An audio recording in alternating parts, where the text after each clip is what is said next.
ప్రభువైన యేసుక్రీస్తు నామములో మీ అందరికీ వందనాలు చెల్లిస్తూ ఉన్నాను. నా పేరు పాస్టర్ తిమోతి. విశాఖపట్నం జిల్లా పెందుర్తి మండలంలో love in Christ gospel ministries Pentecost ప్రార్థనా మందిరం స్థాపించి జ్యోతిష్యుల మధ్య ప్రభు పరిచర్యను జరిగిస్తూ ఉన్నాను. ప్రభు నాకు ఇచ్చిన ఈ కృపను పట్టి ప్రభుకు మహిమ మీ అందరికీ వందనాలు చెల్లిస్తూ ఉన్నాను. నా కొరకు, నా పరిచర్య కొరకు మీరందరూ ప్రార్థన చేయండి. ప్రభునందు ప్రియులారా, ఇప్పుడైతే నేను దేవుని సేవ చేస్తున్నాను, ఒకప్పుడు నేను ఎవరు, నేనేం చేసేవాడిని అనే విషయాన్ని మీకు తెలియపరుస్తూ ఉన్నాను. మీరు వినండి, చూడండి. ఆంధ్ర రాష్ట్రంలో విజయనగరం జిల్లా ధర్మపురి గ్రామంలో నా తల్లిదండ్రులైనటువంటి పచ్చగంతల పోతయ్య, అప్పయ్యమ్మ దంపతులకు నేను 1970 సంవత్సరంలో జన్మించాను. నా తల్లిదండ్రులు నాకు త్రినాథ్ అనే నామకరణాన్ని చేశారు. మేము వంశపరంపరంగా మా పూర్వీకుల నుండి తాళపత్ర గ్రంథాలను అనుసరిస్తూ దురాత్మశక్తులను ఆరాధిస్తూ అడవుల్లో ఉన్నటువంటి వనమూలికలను తాయితులుగా ప్రజలకు కడుతూ భూత భవిష్యత్తు వర్తమానాలు అనేకులకు తెలియపరుస్తూ జీవిస్తూ ఉండేవారు. మేము ఊరికి దూరంగా చెట్ల క్రిందే నివసిస్తాము. మాకు సొంత పొయ్యి కానీ, ఇల్లు కానీ, మంచాల మీద పడుకోవడం కానీ, చదువు కానీ మాకు అచ్చరాదనే మూఢనమ్మకాలను మేము నమ్ముతూ ఉంటాం. మాలో ఎవరికైనా ఒంట్లో బాగులేకపోతే అందరినీ కలిసి ఆ వ్యక్తి నిమిత్తము ఎక్కడికి బయటికి వెళ్లకుండా కాచుకొని కూర్చుంటాము. శకునములు చూస్తుంటాము, దురాత్మల్ని పిలుస్తూ ఉంటాము. అవి వచ్చినప్పుడు మేము వాటికి కుంభములు తయారు చేసి దిగదుడుపులు చేసి తీసుకొని వెళ్ళి ముళ్ళ తుప్పల్లో పెడుతూ ఉంటాము. ఇది మా ఆచారము, మా నమ్మకములు, మా కట్టుబాట్లు. మాలో ఎవరైనా తప్పు చేస్తే పావల దగ్గర నుంచి 4 రూపాయలు, తర్వాత 16 రూపాయల దగ్గర నుంచి 20 రూపాయల వరకు, 20 రూపాయల నుండి వేలాది రూపాయల వరకు తప్పులు వేస్తూ ఉంటారు. మాకు కుల పెద్దలు ఉంటారు. తప్పు చెల్లించకపోతే వారు మమ్మల్ని వెలివేస్తూ ఉంటారు మా కులం నుండి. మా కులంలో అతి తక్కువ వయసులోనే వివాహాలు జరిగిస్తూ ఉంటారు. మగవాళ్ళకైతే 16 సంవత్సరములు, స్త్రీకైతే 14 సంవత్సరాలకి వివాహం జరిగిస్తూ ఉంటారు. వివాహం జరిగినప్పటి నుంచి కూడా పురుషుడు తన తల్లిదండ్రులని విడిచిపెట్టి తన మామగారితో 2.5 సంవత్సరములు పూట తిరగాలి. తన భార్యను తానే పోషించుకోవాలి. తనకొచ్చిన ప్రతి భాగంలోనూ కూడా మామగారికి వాటా ఇవ్వాలి. 2.5 సంవత్సరముల తరువాత తన భార్య తాను స్వాతంత్రంగా జీవించాలి అంటే కుల పెద్దలను పిలిపించి, బంధువులందరినీ కూడా పిలిపించి వారికి పూటకల్లనే ఒక నియామకం ప్రకారము ఓ చెట్టు కింద కుండ నిండా కళ్ళు, ఒక బాణ నిండా సారా సిద్ధపరిచి వాళ్ళందరికీ మస్తుగా త్రాగించాల. వారు త్రాగి చెట్ల క్రింద పడిపోయినప్పుడు తెల్లవారిన దాకా ఈ పెండ్లి కుమారుడే వారికి కాపలాగా ఉండాలి. ఈ త్రాగుడు వలన వారికి ఎవరికైనా ఒంట్లో బాగులేకపోతే బాగు చేసే పూచి మాత్రము అల్లుడు గారిదే. తన భార్య తన చేతికి రావాలంటే చాలా దుఃఖాన్ని అనుభవిస్తేనే తప్ప ఆమెని ఆయన పొందలేడు. నాకు 16 సంవత్సరముల వయసులోనే మా మేనమామ కుమార్తె అయినటువంటి దేవుడమ్మ అనే అమ్మాయినిచ్చి నాకు వివాహం జరిగించారు. నేను ఓలీ కట్నము 8 రూపాయలు కానీ మామగారికి చెల్లించి నేను వివాహం చేసుకున్నాను. నాటి నుండి 2.5 సంవత్సరములు మామగారి వెనకాతల కావిడి మోసుకుంటూ నా భార్యని నేను పోషించుకుంటూ వారి కష్టసుఖాల్లో నేను పాల్గొంటూ నా జీవనం కొనసాగించాను. నాకు 5 సంతానము, 2 బాబులు చనిపోయారు, 3 కుమార్తెలు ఉన్నారు. నా కుమార్తెలకు కూడా మా కులాచారం ప్రకారము అదే వయసులో వివాహం జరిగించాను. నా తల్లిదండ్రులు నాకు త్రినాథ్ అనే నామకరణం చేశారు. నేనైతే మా కులవృత్తిని జ్యోతిష శాస్త్రాన్ని చేపట్టి కృష్ణమరాజు దొరగా నా పేరును మార్చుకొని ఆంధ్రప్రదేశ్లో ఉన్నటువంటి ప్రభుత్వ అధికారులకు, పోలీసు కమిషనర్లకు, డాక్టర్లకు, ఇంజనీర్లకు, వైస్ ఛాన్సలర్లకు, గొప్ప గొప్ప రాజకీయ నాయకులకు జ్యోతిష్యం చెప్పి వారికి తాయితీలు కట్టి వారి దగ్గర నుండి ప్రశంసా పత్రాలు, ఫోటోలను నేను పొంది నా వృత్తిలో డబ్బు సంపాదించుకుంటూ నా జీవనము సాగిస్తూ ఉన్నాను. మా ఆహారపు అలవాట్లు ఏ విధంగా ఉంటాయి అంటే, మేము అడవి జంతువులను వేటాడుకొని తింటాం. ఉడుములను, తాంబేలను, ఉడతలను, మింగీసులను, నక్కలను, పక్షులను వేటాడుకొని తింటూ ఉంటాము. ఈ జంతువులే మాకు జీవన ఆహారముగా, మాంసాహారముగా ఉంటాయి. మాకు నిజమైన దేవుడు ఎవరో తెలియదు. మా వంశపరంపరంగా దురాత్మలను, ఈ లోకపు దేవతలను ఆరాధించడమే మా సాంప్రదాయము. ఇలా మా జీవనం కొనసాగిస్తూ ఉండగా 87వ సంవత్సరంలో ప్రభువైన క్రీస్తు నాకు కలలో కనిపించారు. ఆ కళ కనిన సమయం నుండి కూడా నీవు చర్చికి వెళ్ళు, చర్చికి వెళ్ళు, చర్చికి వెళ్ళని నా హృదయములో నాకు వినబడుతూ ఉండేది. చర్చ్ అంటే మాకు తెలియదు, యేసుప్రభు అంటే నాకు తెలియదు, యేసుప్రభు అసలు దేవుడు అంటే అసలు దేవుడో కాదో మాకు తెలియదు, ఎవరు అనేది మాకు తెలియదు. ఆ సమయంలో ఈ దర్శనము నేను చూశాను. అది ఏ విధముగా ఆ కళ నాకు వచ్చింది అంటే, భూమంతా విషవాయు వ్యాపించింది, భూమంతా ఎడారిగా మార్చబడ్డది. ఆ ఎడారిలోని మనుషులు ఆ విషవాయు వలన చనిపోతూ ఉన్నారు. నేను కూడా ఎడారిలో నిలబడి భూమంతా చూస్తూ ఉన్నాను. నేను చూస్తుండగా అనేక మంది చనిపోతూ ఉన్నారు. నేను కూడా చనిపోతానని ఆ విషగాలి నా ముక్కులోనికి వెళ్లకుండా నా ముక్కు గట్టిగా పట్టుకొని నేను నిలవబడి, అందరూ చనిపోతున్నారు, నేను చనిపోతానని నేను ఏడుస్తూ ఉన్నాను.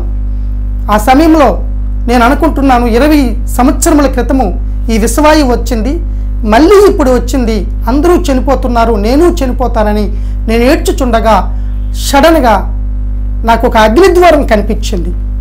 అగ్నిద్వారం వైపు నేను నిలవబడి చూస్తూ ఉండగా అగ్నిద్వారం ఎదురుగా ఒక ఎత్తైనటువంటి శిలువ నాటబడి ఉన్నది. ఇదంతా నేను పరీక్షించి చూస్తూ ఉన్నాను. నేను చూస్తుండగా ఒక ఇద్దరు మనుషులు ఒక మనిషిని ఈడ్చుకుంటూ వస్తున్నారు. అగ్నిద్వారమునికి కుడివైపు నుండి ఆ మనిషిని ఈడ్చుకుంటూ వస్తుండగా నేను చూచినప్పుడు ఆయన శరీరం అంతా రక్తము, గాయములతో ఉన్నారు. నేను చూస్తుండగా ఆ ఈడ్చుకొస్తున్నటువంటి ఇద్దరు మనుషులు ఆయనను ఆ సిలువ మ్రానుకు పైకి లేపి మేకులతో కొట్టి సిలువ వేశారు. వేసిన తర్వాత ఆ ఇద్దరు మనుషులు నాకు కనబడలేదు. సిలువలో వేలాడుతూ ఆయన నన్ను పిలిచాడు, నా కుమారుడా, నన్ను చూడుము, ఈ భూమి మీదకు వస్తున్నటువంటి విషవాయువును చూడుము, చనిపోతున్నటువంటి ఆ ప్రజలను చూడుము, నీవు నన్ను గూర్చి నశించిపోతున్నటువంటి నా ప్రజల గూర్చి నీవు వెళ్ళి నా రక్షణ సువార్తను ప్రకటించమని ప్రభువు నాతో చెప్పుగా నేను విన్నాను. వెంటనే ఆ మాట విని నేను కన్నీరు విడిచుచు హఠాత్తుగా నిద్ర మేల్కొన్నాను.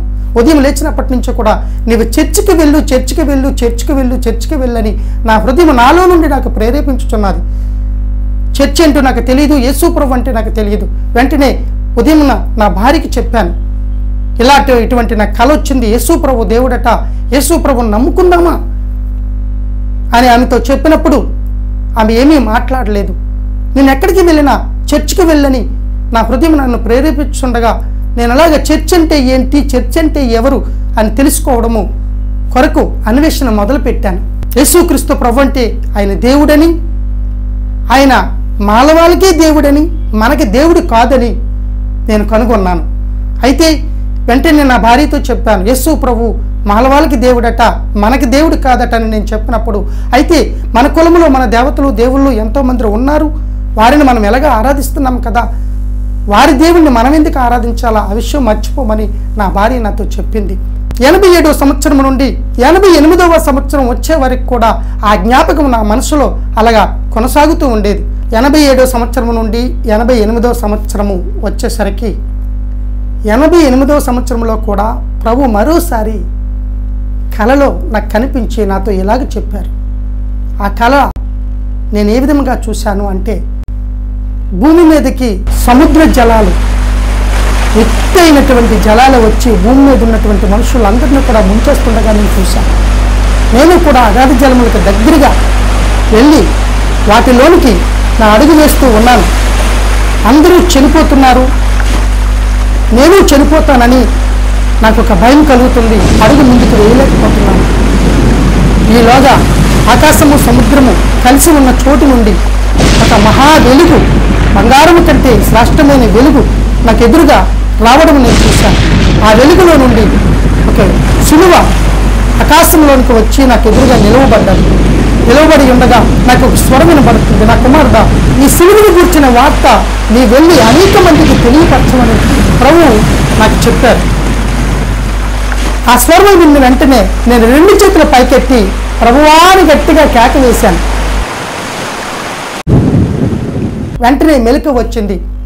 ఉదయం లేచిన తర్వాత నా భార్యతో చెప్పాను, మరలా నేను కలలో సిలువను చూశాను, ఆ స్వరము కూడా నేను విన్నాను.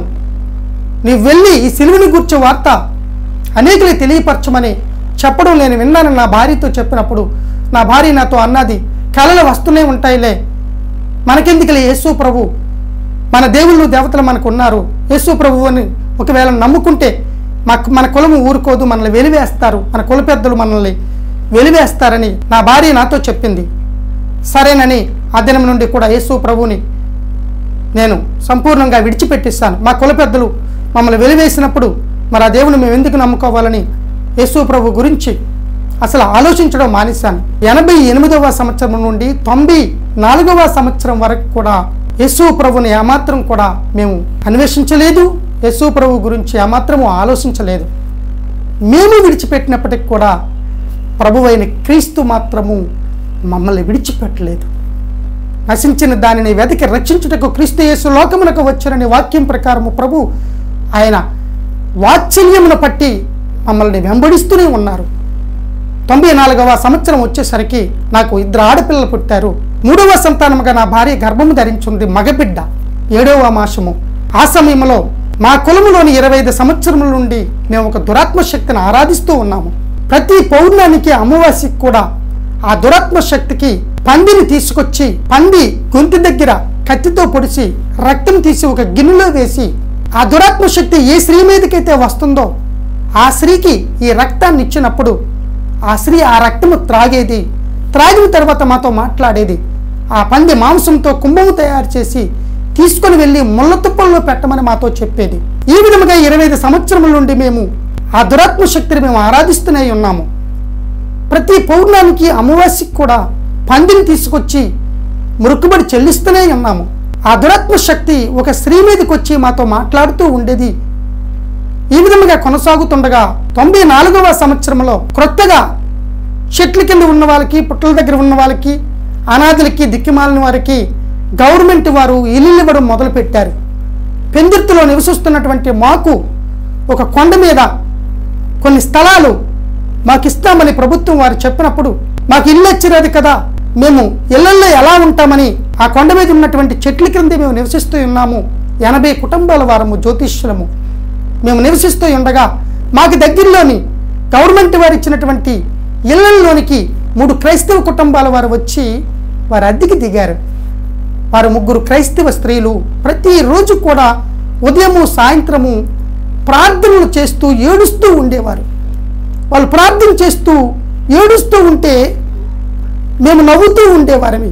మేము చేస్తున్నటువంటి పూజలు సాయంత్రం అవగానే స్త్రీలు, పురుషులు, ఆడవాళ్ళు, మగవాళ్ళు అందరూ కూడా కళ్ళు సారా మస్తుగా త్రాగి దురాత్మలు వచ్చి వాళ్ళ మీద ఆవరించినప్పుడు వాళ్ళు జుట్టులు విరపోసుకొని పరిగెత్తుతూ ఉండేవారు.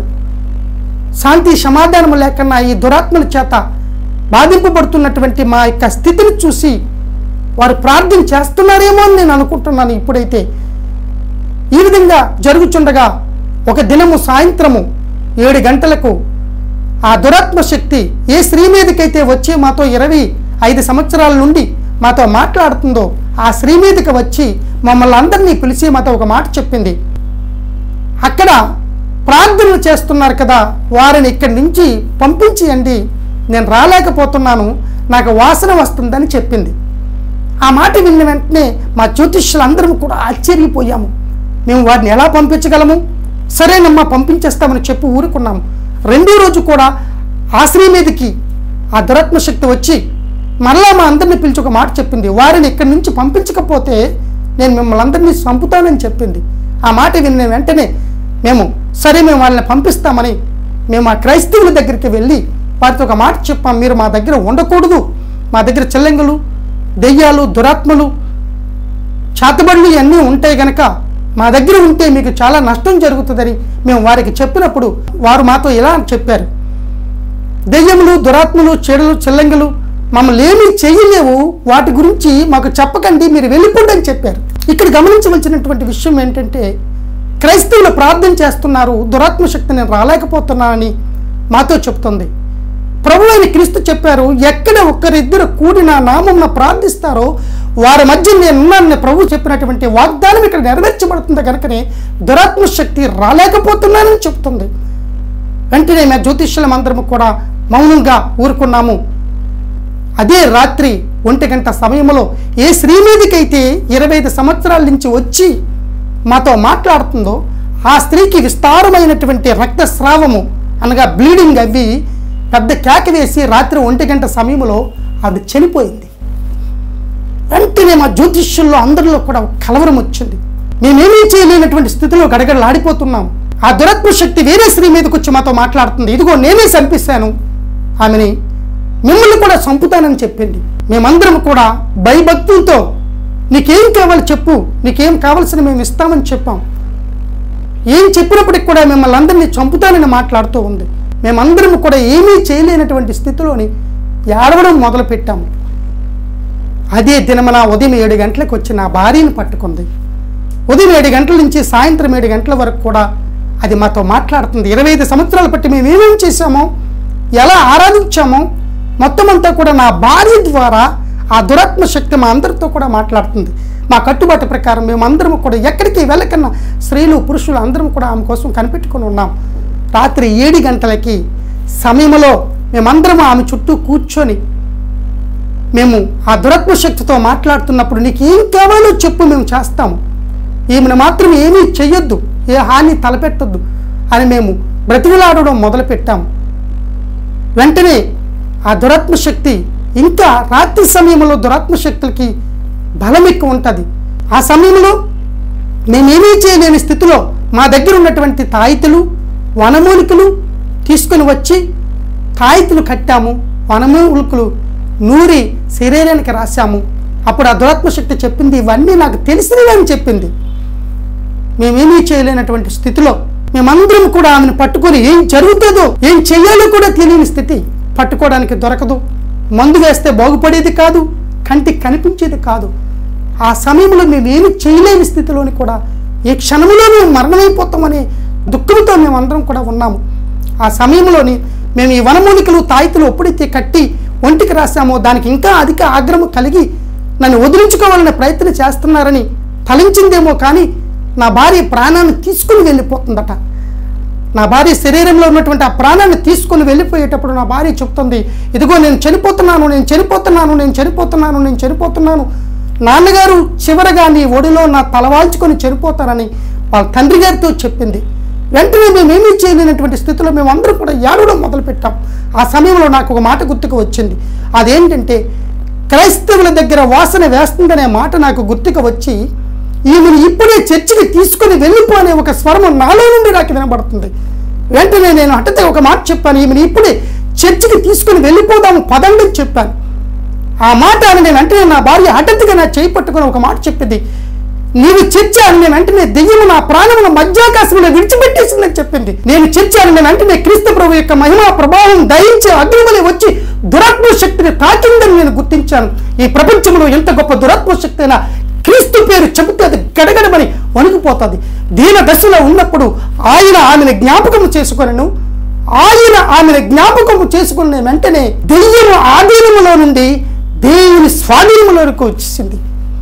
ఆపత్కాలమున నమ్ముకునదగిన సహాయకుడని నేను నమ్మాను. నా భార్య నాతో చెప్తుంది, ఇప్పుడు నన్ను చర్చికి తీసుకుని వెళ్ళిపోండి, నేను బ్రతుకుతానని నాతో చెప్పింది. వెంటనే మేము అందరం కూడా తీసుకొని దగ్గరలో ఉన్నటువంటి ఒక చర్చికి వెళ్ళాము. చర్చిలో దైవ సేవకులు గాబ్రియేలు గారని 80 సంవత్సరముల వయసు కలిగినటువంటి ఒక దైవజనులు ఆ చర్చిలో ఉన్నారు. చర్చికి ముందుకి వెళ్ళేసరికి ఈ దురాత్మ శక్తి నా భార్య ప్రాణాన్నైతే విడిచిపెట్టింది కానీ శరీరాన్ని విడిచిపెట్టలేదు. ఆమెలో నుండి ఇలా మాట్లాడుతుంది, పాస్టర్ గాబ్రియేలు నువ్వు నాకు తెలుసు అన్నది. వెంటనే దైవ సేవకులు ఆమె చేయి పట్టుకొని చర్చిలో పెట్టి ప్రార్థన చేశారు. టక్కున పడిపోయింది. దేవునికి మహిమ కలుగునుగాక. చర్చిలో కూర్చుంటే విడిచిపెట్టేసేది, చర్చి బయట కూర్చుంటే పంది రూపంలో వచ్చి ఆమెను ఆవరించబోయేది. ఇలాగా మేము వారం రోజులు చర్చిలోనే ఉన్నాము.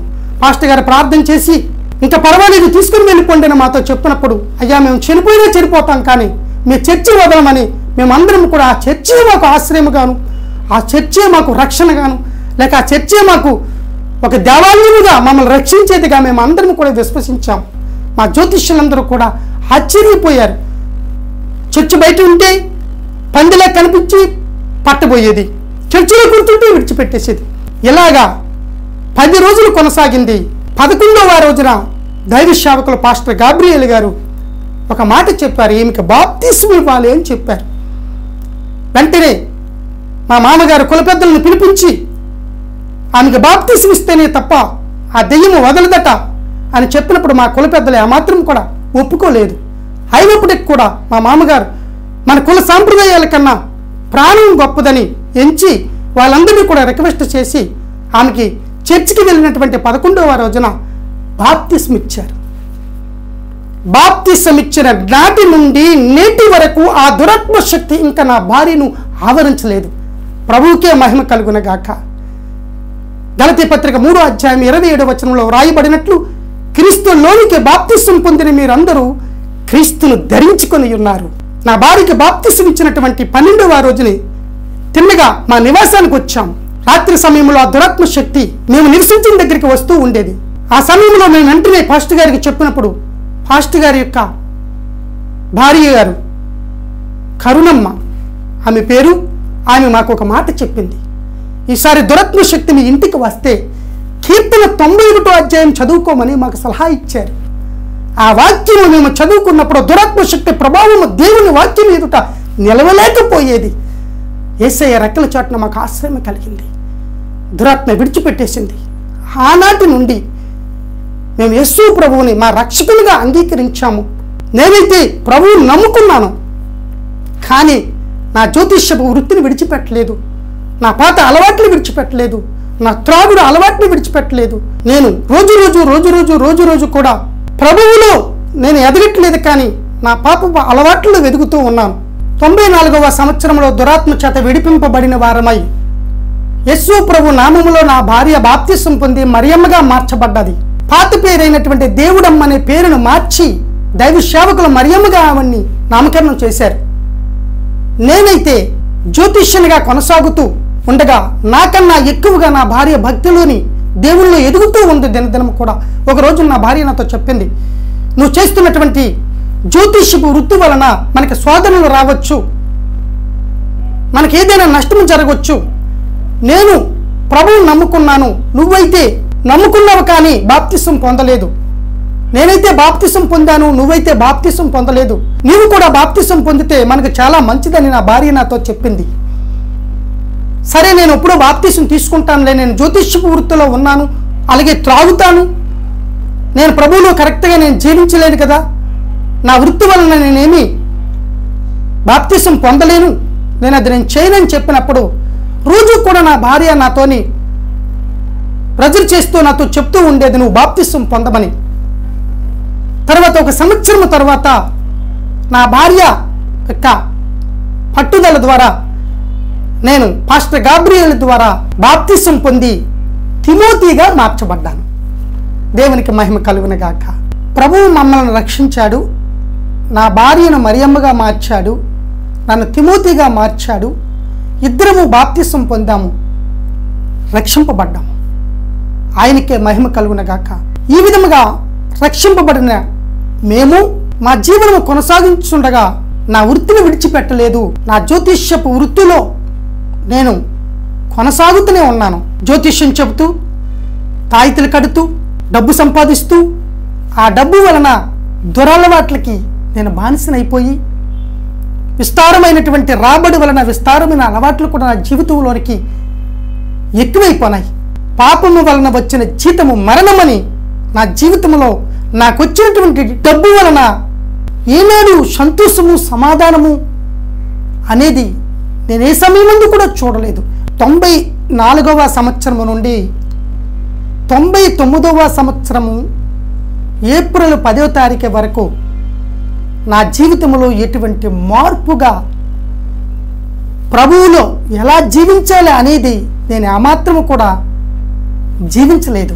బాప్తిస్మం అయితే పొందాను, తిమోతిగా అయితే మార్చబడ్డాను, కానీ నా వృత్తి జ్యోతిష్య వృత్తిని విడిచిపెట్టలేదు, నా అలవాట్లు విడిచిపెట్టలేదు. రోజు రోజుకి ఇంకా నా జీవితంలో దురలవాట్లు ఎక్కువైపోయినాయి. అనేక మంది దైవ సేవకులు మా నివాసానికి వస్తూ మా కొరకు ప్రార్థన చేస్తూ వాక్యాల ద్వారా దేవుడు వారి ద్వారా మాతో మాట్లాడుతూ ఉన్నప్పటికి కూడా నేను ఏమాత్రం కూడా మార్చబడలేదు. యెషయా గ్రంథము 48వ అధ్యాయము 9వ వచనం ద్వారా ప్రభువు నాతో ఇలా మాట్లాడారు. నేను నిన్ను నిర్మూలన చేయకుండానట్లు నా నామమును బట్టి నా కోపం మానుకొనుచున్నాను, నా కీర్తి నిమిత్తము నీ విషయంలో నన్ను బిగబట్టుకొనిచున్నాను అని ప్రభువు నాతో వాక్యం ద్వారా మాట్లాడారు. నాలో ఏదో ఒక కలవరం కలిగింది. 99వ సంవత్సరం ఏప్రిల్ 10వ తారీఖున రాత్రి కలలో ప్రభువు నాకు జరిగింపబోచున్నటువంటి శిక్షను కలలో నాకు చూపించారు ప్రభు. ఈ విధముగా ఈ దర్శనాన్ని చూడండి. నేను జ్యోతిష్యం వ్యాసం వేసుకొని కలలోని ఒక త్రోవను వెళ్ళిపోతూ ఉన్నాను. ఒక గ్రామానికి జ్యోతిష్యం చెప్పడానికి వెళుతూ ఉండగా త్రోవలో ఒక కొండ కనిపించింది. ఆ కొండ పక్క నుంచే త్రోవ. ఆ త్రోవను నేను కోయిలూరు వేషంలో నడుచుకుంటూ వెళ్ళిపోతూ ఉన్నాను. నేను వెళ్ళిచుండగా ఆ కొండకు పక్కగా నేను నడుచుచున్నప్పుడు కొండ మీద అన్ని సమాధులు కనబడుతూ ఉన్నాయి. మనుషులను భూస్థాపితం చేసిన సమాధులు కనబడుతున్నాయి. ఆ సమాధులకి ఎదురుగా ఒక పాస్టర్ గారు నిలవబడి పరిశుద్ధ గ్రంథమైన బైబిల్ ఇలా పట్టుకొని సమాధులకి వాక్యం చెప్తూ ఉన్నారు ఆయన. నేను ఆ దృశ్యాన్ని చూసి ఈ పాస్టర్ గారు సమాధులకి వాక్యం చెప్తున్నారు, మనుషులు ఎవరు లేరే అని ఆశ్చర్యంగా నేను చూసుకుంటూ పాస్టర్ గారు ప్రక్క నుంచే త్రోవ ఉంది. ఆ సమాధుల పక్క నుండి పాస్టర్ గారి పక్క నుంచి ఆయన్ను చూసుకుంటూ ఇలా నడుచుకుంటూ వెళ్తున్నాను. అంతలో హఠాత్తుగా ఒక హిందూ సమాధి కనబడ్డది నాకు ఎదురుగా. ఆ సమాధి మీద ఒక గుండెలాగా కట్టేస్తుంది. దాని మీద ఒక ఫేసు నన్ను చూసి నవ్వుతుంది. నవ్వుతున్నటువంటి ఆ ముఖాన్ని చూసి నేను అనుకుంటున్నాను, ఈ వ్యక్తి 6 నెలలు అయ్యింది, చనిపోయాడు, సమాధి చేయబడ్డాడు అనుకొని ఆయనకి ఎదురుగా చూసుకుంటూ వెళ్తున్నాను. ఈలోగా ఆ సమాధుల్లో నుండి ఒక పొగ భూమి మీద నుంచి పాకుకుంటూ వచ్చి నా ఎడమ కాలికి చుట్టుకొని నన్ను సమాధుల్లోనికి వీడ్చుకొని వెళ్ళిపోతుంది. వెంటనే నేను వెనక్కి దబ్బు నిలబడ్డాను. పడిన వెంటనే ఆ కొండ పైన మేఘములు కమ్మాయి. ఇలా చూశాను. కొండవైపు చూసినప్పుడు మేఘము ఆ కొండని నన్ను ఆవరించింది. హఠాత్తుగా నిద్ర మేల్కొన్నాను. ఉదయం లేచిన వెంటనే నాకు ఈ వచ్చిన కళను పట్టి గొప్ప కలవరం కలిగింది. ఏం జరిగింది? అయ్యో ప్రభు అని వెంటనే దేవుని సన్నిధిలో మోకరించి ప్రార్థన చేశాను. తండ్రి, నాకేంటి కళ వచ్చింది, దీనివల్ల నాకేమైనా హాని జరుగుతుందేమో అనే భయం నాలో కలిగినందువలన దేవుని సన్నిధిలో ప్రార్థన చేశాను. 1999వ సంవత్సరం ఏప్రిల్ 10వ తారీఖుని కళ వచ్చింది. 13వ తారీఖుని 3 రోజుల గ్యాప్. 13వ తారీఖుని నేను మా బావగారు అయినటువంటి దారప్ప అని నాకన్నా జ్యోతిష్యంలో సీనియరు, నాకన్నా పెద్దయిన ఆయన నేను కలిసి వేరే గ్రామానికి జ్యోతిష్యం చెప్పడానికి బయలుదేరి మేము వెళ్ళాం. పెందుర్తి జంక్షన్లో లారీ ఎక్కి విజయనగరం జిల్లా కోనాడ్ అనే గ్రామానికి మేము వెళ్ళి ఆ గ్రామంలోని ఒక రాజకీయవేత్త ఉన్నాడని తెలుసుకొని ఆయనకి జ్యోతిష్యం చెప్పడానికి ఇద్దరం కూడా మేకప్ వేసుకొని కొయ్యదొర వేషం వేసుకొని తిన్నగా ఆయన ఇంటికి వెళ్ళాం. ఆయన ఉదయం 9 గంటలకి లేచి స్నానం చేసి టవలు పై మీద వేసుకొని బయటకు వచ్చారు. మీరు ఎవరయ్యా అని అడిగారు. లేదు సారు, మీకు జ్యోతిష్యం చెప్పాలని వచ్చాము, మీకు జ్యోతిష్యం చెప్తాము అన్నాము. అన్నంటనే మా ఇద్దరి వైపు క్రిందకి మీదకి అలా చూశాడు ఆయన. ఆయన శరీరం అంతా గాయాలు, కట్టులతో బయటకు వచ్చాడు ఆయన. ఆయనకి యాక్సిడెంట్ అయి ఉంటుంది. శరీరం అంతా గాయాలు, శరీరం అంతా కట్టులు, దూదుతో బ్యాండేజీలతోని ఆయన ఇంటిలోంచి బయటకు వచ్చినటువంటి వ్యక్తి మా ముందు నిలబడి ఎందుకు వచ్చారయ్యా అని అడిగినప్పుడు మీకు జ్యోతిష్యం చెప్తాము అని మేము చెప్పినప్పుడు ఆయన కిందకి మీదకి మా వైపు చూసినప్పుడు మా జ్యోతిష్యుడు ఒక మాట చెప్పాడు, మీకు వాహన ప్రమాదం దాటిపోయింది అని చెప్పాడు. వాహన ప్రమాదం ఆయనకేది దాటిపోయింది, కానీ మాకు వాహన ప్రమాదం ఉందనే సంగతి మా జ్యోతిష్యుడికి తెలియట్లేదు. ఆయన కిందకి మీదకి మా వైపు చూసి సీరియస్గా ఆయన ఏమన్నాడంటే, మీరు ఇక్కడి నుంచి వెళ్ళిపోండి, నాకే జ్యోతిష్యం చెప్పొద్దు అన్నాడు ఆయన. ఎందుకంటే ఆయన దెబ్బలు చూసి వాహన ప్రమాదం దాటిపోయిందని మా జ్యోతిష్యుడు చెప్పాడని ఆయన గ్రహించుకున్నాడు. వెంటనే మా జ్యోతిష్యుడు ముఖం కింద దించుకుని పద వెళ్ళిపోదాం అన్నాడు. సరే అని ఇద్దరం కలిసి తగిలిపోవలసిన గ్రామానికి మేము వచ్చేసాం. పగల 12 గంటల టైం అయింది. ఒక పోస్ట్ మాస్టర్కి జ్యోతిష్యం చెప్తే 150 రూపాయలు ఇచ్చాడు. ఆ 150 రూపాయల్లో నేను వెళ్ళి ఒక 50 రూపాయలు మందు తాగేస్తానని చెప్పాడు. అప్పుడైతే నేను ఒక మాట చెప్పాను, మందు వద్దురా, ఇంటి దగ్గర డబ్బులు లేవు, కానీ నువ్వు త్రాగి వద్దు, మనం వెళ్ళిపోదాం పదని ఇద్దరం కూడా కలిసి వెందుర్తి వైపు వచ్చేయడానికి తగిలిపోవలస దాటిన తర్వాత రోడ్డు మీద మేము నిలవబడ్డాం. పగల 1 గంట సమయంలో మేము రోడ్డు వైపు చూస్తూ ఉన్నాము. ఏ బస్సు రాలేదు, కానీ ఒక లారీ మాత్రము చాలా దూరం నుండి మాకు కనిపించింది. అది చాలా వేగంగా వస్తుంది. వస్తున్నటువంటి లారీని మా జ్యోతిష్యుడు చూసి వెంటనే ఆపు ఆపు ఆపు అని ఇలా చెయ్యి ఊపాడు. ఆ లారీ డ్రైవర్ మమ్మల్ని చూసి, మా కోయిదర్ వేషాలు చూసి జ్యోతిష్యం చెప్పించుకుందాం అనుకున్నాడేమో, పక్కన ఆపేశాడు. ఆపేసిన వెంటనే మా జ్యోతిష్యుడు, సీనియర్ జ్యోతిష్యుడు వెంటనే లారీ ఎక్కి రాబావా అని నన్ను కూడా లారీ ఎక్కించాడు. ఇద్దరం కూడా లారీ ఎక్కాము.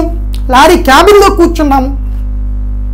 క్లీనరు, డ్రైవర్ ఇద్దరు మాత్రమే ఉన్నారు లారీలో. మేము ఇద్దరం ఎక్కాము, లారీలో కూర్చున్నాము. మా జ్యోతిష్యుడైతే డ్రైవర్ పక్కకి వెళ్ళిపోయి చక్కగా హ్యాపీగా కూర్చున్నాడు.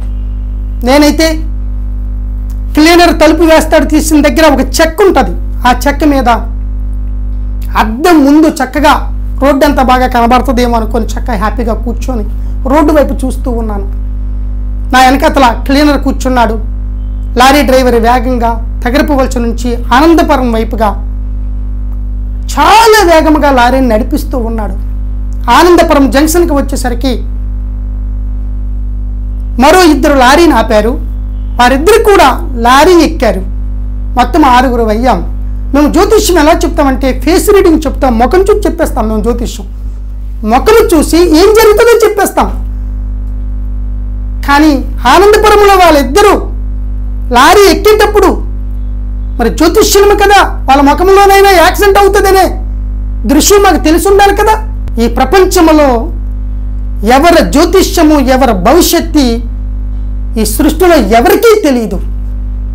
ఒకవేళ తెలిస్తే అరచేతులలో చెక్కుకున్నవాడు మన ప్రభు అయిన క్రీస్తుకు మాత్రమే తెలుస్తుందని నేను నమ్ముతున్నాను. సంభవింపబోవునది నరులకు తెలియదు తెలియదు తెలియదు అని నేను మీ ముందు తెలియపరుస్తున్నాను. ఈ ప్రపంచంలో ఎవరైనా ఉంటే సంభవింపబోవునది తెలుసు అంటే వాళ్ళు ఎప్పుడైనా ఎక్కడైనా మన ముందుకు రావచ్చు. లారీలో 6 కూర్చున్నాము. లారీ డ్రైవర్ వేగంగా లారీ నడిపిస్తూ ఉన్నాడు. ఆనందపురం దాటింది. 100 కిలోమీటర్ల వేగంతో ఇంచుమించులో స్పీడ్గా లారీ నడుపుతూ ఉన్నాడు. వెస్ట్ బెంగాల్ నుంచి బొగ్గులో వేసుకొని వస్తుందట లారీ. ఎన్ని సంవత్సరాలు పట్టి ఉండిపోయిందో మా కోసం అది. ఆ లారీ వేగంలో డ్రైవరు ఆయన నిమగ్నమైపోయాడు.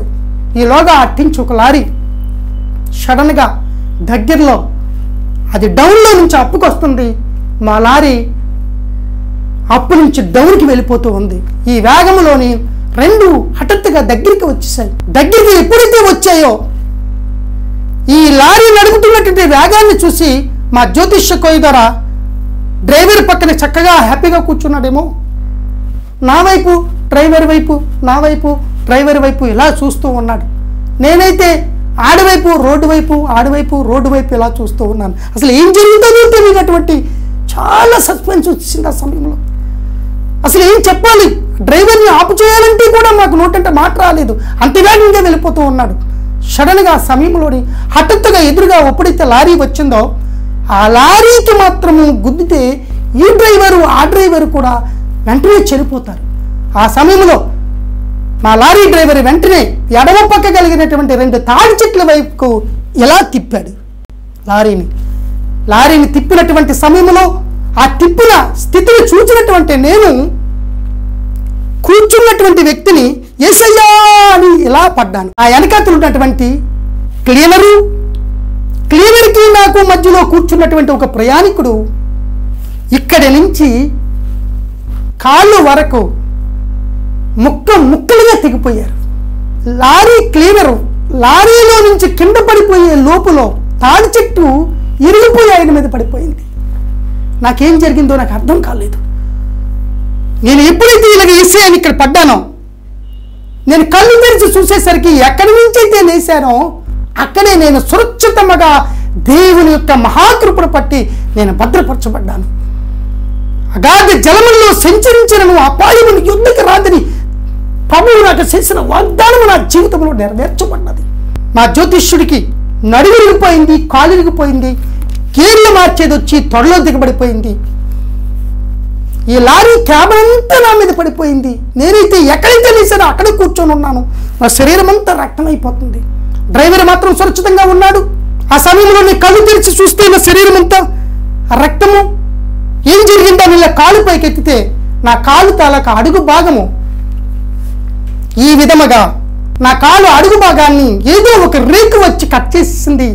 నా కాళ్ళంతా అడుగు భాగం అంతా ఊడిపోయి ఆలపడిపోయింది. ఆ కూర్చున్న స్థలంలో నుంచి పైకి లేచి ఒక మాట చెప్పాను, యేసయ్యా నన్ను రక్షించి ప్రభువా, ఇంకెన్నడూ కూడా నా జీవితంలో జ్యోతిష్యానికి వెళ్ళను ప్రభువా అని గట్టిగా చెప్పి లారీలో నుంచి ముళ్ళతుప్పల్లో పడిపోయాను. ఏమి చేయలేనటువంటి స్థితిలో ఉన్నప్పుడు ఆనందపురం పోలీస్ స్టేషన్లో ఉన్నటువంటి ఎస్ఐ గారు లంకా రమణబాబు గారని తన సహచరులతో వచ్చి మమ్మల్ని పోలీస్ స్టేషన్కి తీసుకుని వెళ్ళి పక్కలో కలిగినటువంటి గవర్నమెంట్ హాస్పిటల్లో మా కట్లు వేయించి తర్వాత చనిపోయినటువంటి ఇద్దరిని కూడా గోనెలతో మూట కట్టి మాకొక ఆటో వాళ్ళకొక ఆటో కట్టించి విశాఖపట్నంలో కలిగినటువంటి కేజీహెచ్ హాస్పిటల్కి మమ్మల్ని తీసుకుని వెళ్ళి S5 అనే సెక్షన్లో మమ్మల్ని వేయించారు.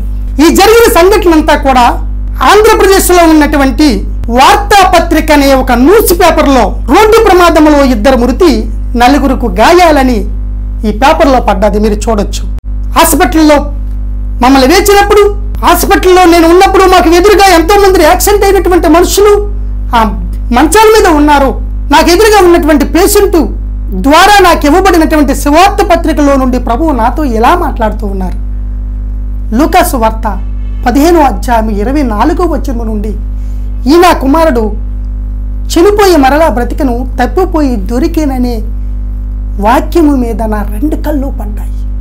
వెంటనే నా హృదయము దేవుని ఆత్మతో నింపబడ్డది.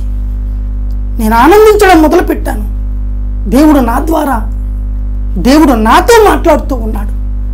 ఆ వాక్యము ద్వారా నా హృదయం స్పందించింది. దేవుడు నాతో ఉన్నాడని నమ్మాను.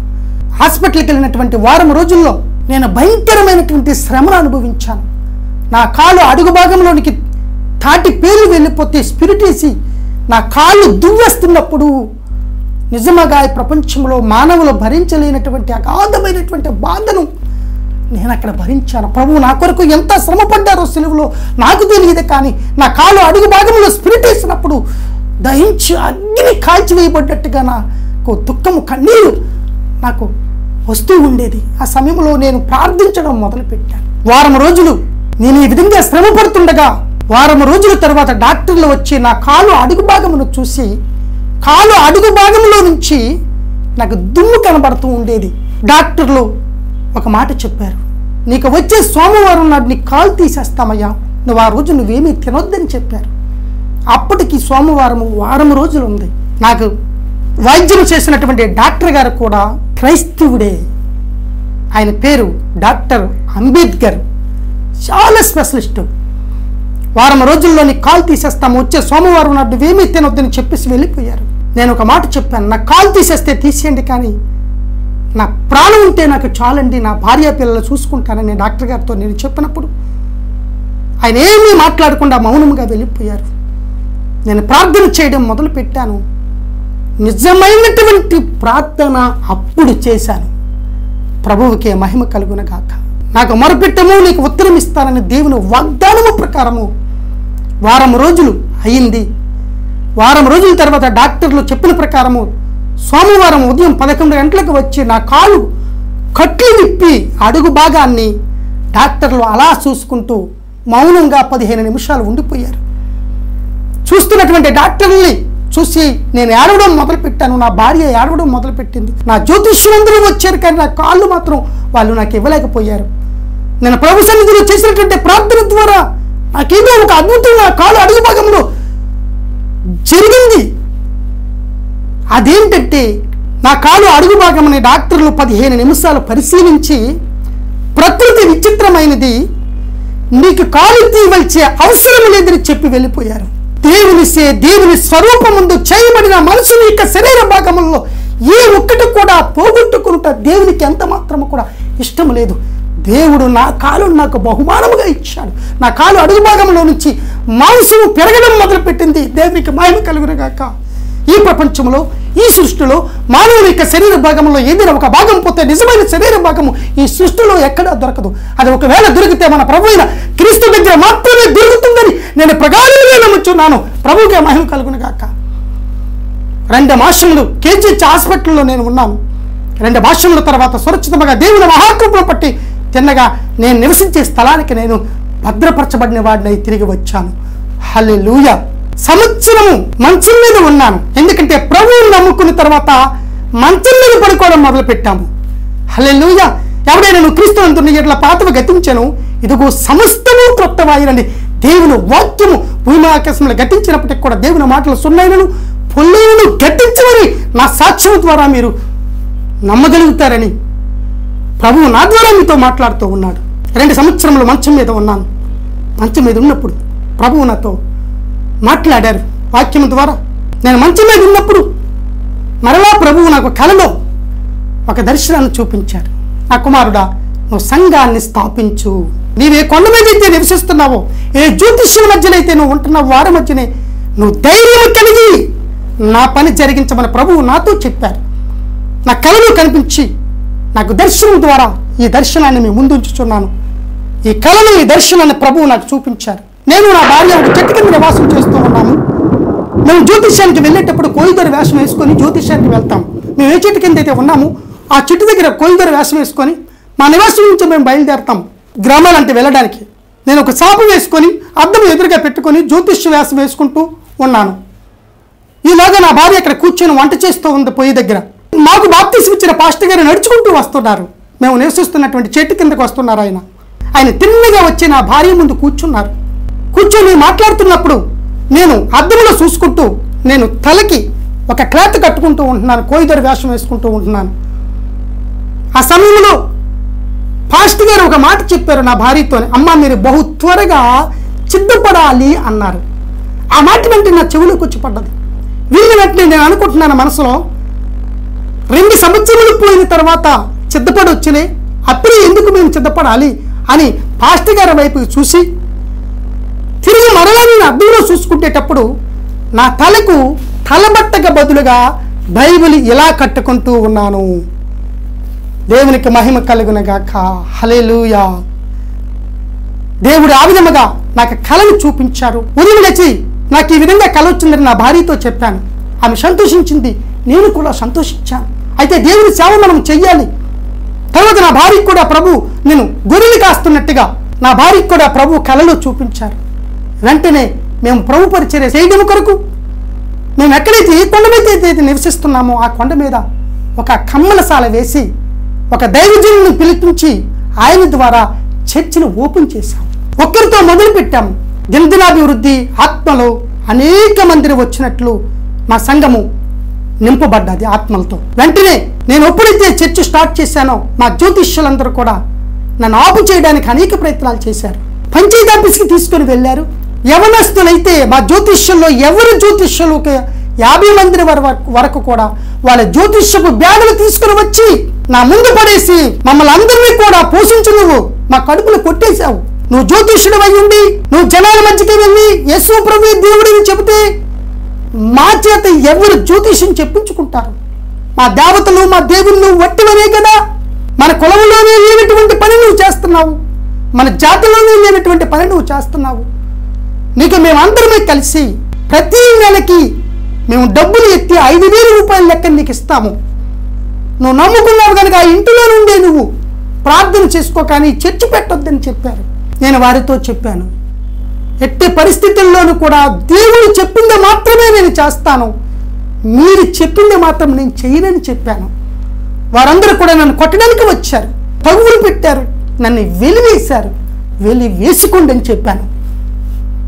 ప్రియమైన సహోదరులారా, చాలా మంది చెబుతూ ఉంటారు, క్రైస్తవులు మతాన్ని మార్చేస్తారు, మనుషుల్ని మార్చేస్తారు, ఏవేవో చెప్పి వారి మతంలోనికి తీసుకుని వెళ్ళిపోతారని చెప్తారు. ఈ ప్రపంచంలో ఏ మనిషిని ఏ మనుషుడు మార్చలేడు, ఏ మతాన్ని ఏ మతం కూడా మార్చలేదు. దేవుడే సమస్తమును కూడా మార్చివేయగలడు.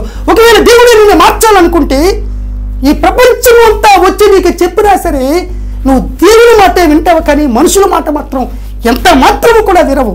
ఎందుకంటే ఒకవేళ మనుషులే ఒక మనిషిని మార్చినట్లయితే ఆ మనుషుడి యొక్క మార్పు అనేది క్షణకాలమే ఉంటుంది. దేవుడే మన జీవితాన్ని మార్చినట్లయితే మనం ఈ ధరా మండలం మీద ఉన్నటువంటి సమస్త జనమంతా ఒకటైతే క్రీస్తు పక్షమున ఆ వ్యక్తి ఒక్కడిగా నిలవబడిపోతాడు. క్రీస్తు రక్షణ, దేవుని యొక్క ప్రభావము, దేవుని హస్తము ఆ వ్యక్తిని ఉన్నత స్థలంలోనికి తీసుకుని వెళ్ళి సూర్యుడు ఖడ్గమును ప్రయోగించినట్లు నేను నిన్ను ప్రయోగిస్తానని దేవుడు చేసినటువంటి వాగ్దానం ఆయన జీవితంలో నెరవేర్చబడడానికి దేవుడు నిన్ను నన్ను ఎన్నుకొని ఉన్నాడు అని ఇంకా ఎన్నుకుంటాడు. మనిషి అన్నడు కూడా మార్చలేడు. దేవుని వలన సమస్తము సాధ్యమే. హల్లెలూయా. నాకు వచ్చినటువంటి ప్రతి దర్శనాన్ని, ప్రతి కళని, నా కష్టార్జితాన్ని, నా డబ్బుని, నా బంగారాన్ని అమ్మివేసి నాకు వచ్చిన ప్రతి కళను కూడా నేను డిజైన్ చేయించుకుంటూ వచ్చాను. ప్రతి సాక్ష్యాన్ని కూడా చిత్రపట రూపంలో తయారు చేసి నేను లేకపోయినప్పటికీ కూడా నా ప్రభువు నాకు చూపించినటువంటి ఆ దర్శనాలు, నాకు అప్పగించినటువంటి భారము నన్ను ఏ విధంగా జ్యోతిష్యాల నుండి, మంత్రాల నుండి, తంత్రాల నుండి, తాళపత్ర గ్రంథాల నుండి భూత భవిష్యత్తులు చెప్పి వేలాది రూపాయలు సంపాదిస్తూ త్రాగుతూ తింటూ నశించిపోతున్నటువంటి నన్ను ప్రభువు ఎలా అయితే రక్షించాడనే సంగతి ఈ భూమి మీద ప్రతి ఒక్క మానవునికి తెలియపరచబడాలని నేను ఈ విధముగా ఈ సాక్ష్యాన్ని తయారు చేశాను. ప్రభుత్వ అధికారులు అయితే నాకు సర్టిఫికేట్లు ఇచ్చారు, ఫోటోలు తీయించుకున్నాను, వేలాది రూపాయలు ఇచ్చారు. కానీ ప్రభువు అయిన క్రీస్తు అయితే నిత్య జీవమైనటువంటి జీవగ్రంథాన్ని నా చేతికి ఇచ్చాడు. ఆ సర్టిఫికేట్స్ కంటే, ఆ ఫొటోస్ కంటే, ఆ వేలాది రూపాయల కంటే, ఆ సుఖ సంతోషాల కంటే శ్రేష్టమైనటువంటిది పరిశుద్ధ గ్రంథమైనటువంటి జీవవాక్యము ప్రభువు నాకు ధరించాడు. దీని ద్వారా జీవితకాలం అంతా కూడా బూదిగంతముల వరకు రక్షణార్థమై ఉండినట్లు ప్రభు చెప్పినటువంటి మాట ప్రకారం బూదిగంతముల వరకు మీరు సాక్షులై ఉండండి. వ్యహమందును పరమందును కూడా క్రీస్తు కొరకు నేను సాక్షిగా జీవించడానికి నేను సన్నద్ధుడినై సువార్తను ప్రకటించుసు జ్యోతిష్యుల మధ్యను, మాంత్రికుల మధ్యను, శల్యంగ శక్తుల మధ్యను వారందరూ కూడా రక్షింపబడాలని వేలాది మంది, ఎన్నో కుటుంబములు ఆంధ్రప్రదేశ్లో నశించిపోతూ ఉన్నారు, దురాత్మ శక్తుల ద్వారా పీడింపబడుతూ ఉన్నారు, చనిపోతూ ఉన్నారు రక్షణ లేకుండా. వారందరి మధ్యన, ప్రతి జ్యోతిష్యుల మధ్యన, ప్రతి జ్యోతిష్య ఊళ్ళో కూడా నేను ఒక చర్చని స్థాపించి ఈ రక్షణను వాళ్ళకి ప్రకటించాలని, నేను ఎలాగైతే రక్షింపబడ్డానో, నా భార్య ఎలాగైతే రక్షింపబడ్డదో, నా కుటుంబం ఎలాగైతే రక్షింపబడ్డదో వారు కూడా నశింపకుండానట్లు, వారు రక్షింపబడినట్లు, వారి యొక్క రక్షణ దేవుని యొక్క మహిమయు అనేకులుగా మాదిరికరముగా ఉండినట్లు నేను ప్రయాసపడుతూ ఉన్నాను. మీరు నా కొరకు ఈ సాక్ష్యాన్ని, ఈ సీడీని మీరు తీసుకోవడం కాదు, కానీ అనేకులకు చూపించి దేవుడు ఎంత గొప్పవాడనే సంగతి అనేక మందికి తెలియపరిచి అనేక ఆత్మల రక్షణార్థమైనటువంటి సాధనముగా మీరు కూడా ఉండాలని నా సాక్ష్యం ద్వారా మీకు అప్పగింపబడినటువంటి ఆ భారాన్ని ఈ విసిడి ద్వారా అనేకులకి తెలియపరిచి అనేకులు రక్షింపబడినట్లు మీరు ఉపయోగకరముగా ఉంటారని, నా కొరకు వారి కొరకు కూడా ప్రార్థన చేయమని ప్రభువైన యేసుక్రీస్తు నామములో ప్రార్థిస్తూ ఉన్నాను. దేవుడి సాక్ష్యాన్ని బహుగా దీవించును గాక. తల్ల వంచండి, కండ్లు మూసినట్లయితే ప్రార్థన చేసుకుందాం. మహాపరిశుద్ధుడైన ప్రభువా, ఈ సాక్ష్యము ద్వారా అనేకులు రక్షింపబడినట్లు మీ కృప మాకు అనుగ్రహించండి. యేసు నామమున ప్రార్థించి వేడుకొనుచున్నాను నా పరమ తండ్రి. Amen, amen, amen. God bless you all. 99వ సంవత్సరంలో love in Christ gospel ministries అని రిజిస్ట్రేషన్ చేయించుకొని ఒక కొండ మీద స్థలమును సిద్ధపరుచుకొని ఒక చర్చిని కట్టి అక్కడ జ్యోతిష్యుల మధ్య నేను సేవ జరిగిస్తూ ఉన్నాను. ఈ పరిచర్య కొరకు మీరు ప్రార్థించండి, ప్రోత్సహించండి. ప్రభు కృపను పట్టి నా 3 కుమార్తెలకి క్రైస్తవ వివాహం మాత్రమే జరిగించాను. విశాఖపట్నంలో ఉన్నటువంటి faith home ministry pastor Isaac గారు వచ్చి నా పెద్ద కుమార్తెకి వివాహం చేశారు. రెండవ కుమార్తెకి Bethesda ministry Visakhapatnam pastor Paramanandayya గారు వచ్చి నా 2 కుమార్తెలకు వివాహం జరిగించారు. ఈ వివాహానికి జ్యోతిష్యులు వచ్చి పాల్గొన్నారు. దేవునికి మహిమ కలుగునగాక.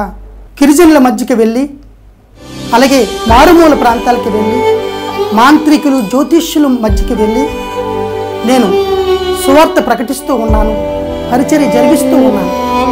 ఇప్పటికీ 11 సంవత్సరములు అయ్యింది.